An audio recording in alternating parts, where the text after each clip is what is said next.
Berakhir sudah pelarian Taufik Hidayat, tersangka utama kasus penyekapan dan penganiayaan keji terhadap kekasihnya, YTR, selama 3 tahun. Pria berusia 30 tahun ini akhirnya berhasil diringkus oleh jajaran Polda Jawa Barat di kawasan Majalaya, Kabupaten Bandung, pada Selasa malam, 23 Juni 2026. Namun, sesaat setelah video penangkapannya beredar luas di media sosial, fokus publik seketika beralih. Warganet justru dibuat geram dan mempertanyakan kondisi fisik sang pelaku yang dinilai terlalu diistimewakan. Momen penangkapan sang debt collector sadis ini langsung menjadi buah bibir di jagat maya. Salah satunya dilansir dari akun Instagram @_clip yang memperlihatkan Taufik berdiri dengan kondisi tangan terikat di bawah pengawalan ketat pihak kepolisian. Melihat visual tersebut, kolom komentar langsung dibanjiri oleh reaksi sinis dari masyarakat. Banyak warganet yang mengaku gemas dan heran, mengapa seorang pelaku kekerasan yang telah membuat korbannya mengalami kebutaan permanen, masih bisa keluar dengan wajah yang bersih tanpa luka sedikitpun. Akun Marlanova, "Pak, kenapa muka dia masih mulus?" Akun Mohref29, turut mempertanyakan mengapa tampang Taufik masih sangat bersih dan tidak hancur sama sekali. Gelombang protes dan kegeraman ini bahkan merembet hingga ke akun Instagram resmi Gubernur Jawa Barat, Deddy Mulyadi. Warganet membandingkan perlakuan hukum terhadap Taufik dengan pelaku kriminal kelas teri. Komentar warganet, "Pak, aku gemes, maling ayam suka ditonjok abis kok yang ini mulus Pak?"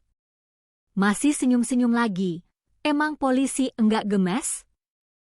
Akun Weni Rumahaura menyayangkan sikap pelaku yang dinilai sama sekali tidak memperlihatkan beban moral dan justru masih bisa melempar senyum tipis usai merusak masa depan seseorang. Meski kondisi fisik pelaku memicu perdebatan panas di kalangan netizen, respons berbeda datang dari urusan penegakan hukum. Gubernur Jawa Barat, Deddy Mulyadi, secara khusus mengunggah video untuk menyampaikan rasa terima kasih dan apresiasi yang setinggi-tingginya kepada korps kepolisian. Langkah cepat Polda Jabar dinilai sangat luar biasa, mengingat penangkapan berhasil dilakukan hanya dalam hitungan jam setelah Taufik resmi dimasukkan ke dalam daftar pencarian orang atau DPO. Deddy Mulyadi, Gubernur Jawa Barat, "Saya mengucapkan terima kasih dan penghargaan yang setinggi-tingginya kepada Bapak Kapolda Jabar dan seluruh jajaran Dirkrimum, Dirkrimsus, Dirsiber, Dir-PPA, semuanya yang sudah dengan cepat menangkap pelaku biadab Taufik Hidayat di Majalaya."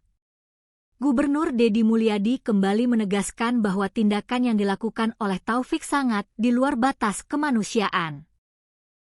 Ia berharap pihak kejaksaan dan pengadilan nantinya dapat menjatuhkan hukuman yang setimpal, tanpa ada kompromi sedikitpun bagi pelaku kejahatan sekeji ini.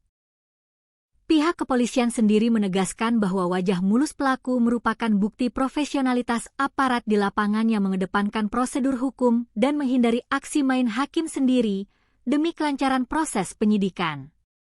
Usai diamankan di Majalaya pada Selasa malam, Taufik Hidayat langsung digelandang ke Mapolda Jawa Barat untuk menjalani pemeriksaan intensif. Kini, jeruji besi sel isolasi khusus telah menanti sang pelaku biadab, tempat di mana ia harus mempertanggungjawabkan setiap tetes air mata dan darah yang telah ia renggut dari korbannya.